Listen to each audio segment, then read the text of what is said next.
출산 후에 산후 부종 때문에 고민이 굉장히 많으시죠. 그래서 부종을 빼는데 좋다고 하는 호박즙 굉장히 많이 드시고 계신데요.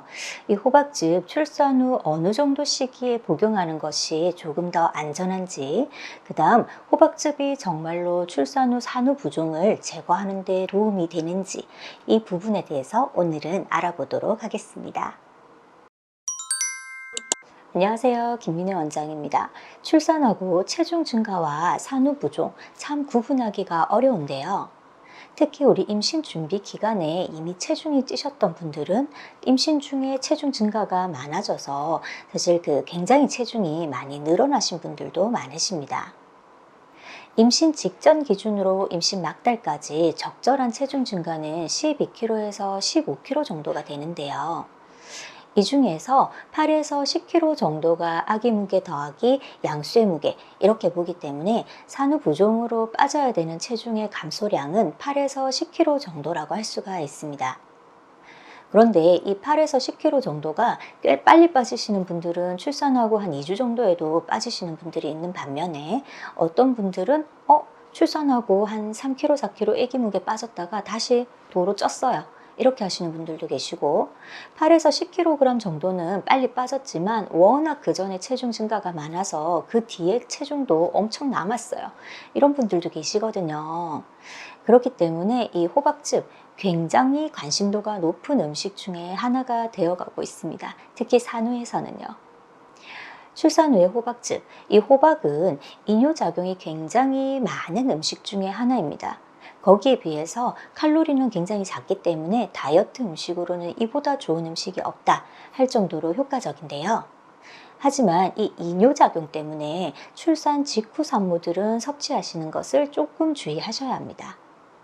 왜냐하면 우리 산후에 부종이 생길 때에는 대부분 콩팥이나 심장 쪽 문제가 생겨서 그 부종이 생기는 것이 아니라 혈관의 수축위원이 문제가 되면서 부종이 생기는 경우들이 많기 때문에 이러한 이뇨작용이 강한 호박즙을 출산 직후에 드시게 되면 우리 출산 직후에는 젖이 돌아야 되잖아요. 모유가 돌아야 되는데 이 모유량이 줄어드는 문제들이 생길 수가 있습니다.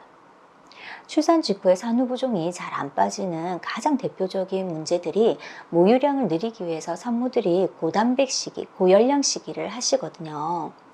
음식은 고열량, 고단백질 드시면서 이뇨작용이 많은 호박즙을 드시게 되면 어떻게 될까요? 정작 모유량은 줄어들면서 살은 빠지지 않는 이런 문제들이 생길 수가 있겠죠. 그래서 출산 직후 호박즙을 섭취하시는 것보다는 우리 초유가 어느 정도 나오고 난 다음 3주가 지난 이후에 호박즙을 드시게 되면 부종의 제거에 조금 더 도움이 될 수가 있습니다. 출산 후 산후 부종을 제거하는 꿀팁. 지난 영상에 모유 수유 직후 30분 금식을 제가 강조했었는데요. 기억이 나시나요? 출산 후에 산후 부종 어느 정도 체중이 빠져야지 이게 잘 빠졌다라고 판정할 수 있느냐면요. 수유를 하시는 분들은 전무게 혹은 우리 자궁무게 요렇게가 한 2kg에서 2.5kg, 3kg까지는 무게를 유지합니다.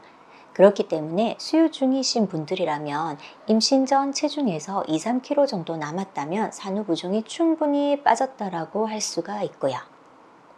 만약에 수유를 하지 않는 분들이라면 지금 현재 남아있는 체중에서 지금 산후 부종이 많이 빠지지 않은 상태로 보셔야 됩니다.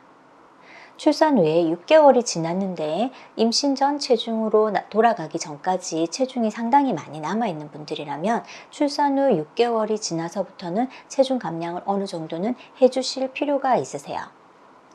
특히 본인의 임신 전 체중에서 10% 이상의 체중이 증가하신 분들은 관절 인대의 부담이 굉장히 높기 때문에 건강을 위해서라도 체중 조절을 해주실 필요가 있는데요. 그렇기 때문에 이게 강제로 우리가 굶어서 다이어트를 해서 체중 조절하는 것은 너무 어렵기 때문에 산육기, 특히 출산 직후부터 3개월까지 자연스러운 산후 부종이 제거되면서 체중이 감량되는 것이 가장 좋은 방법이라고 할 수가 있겠습니다.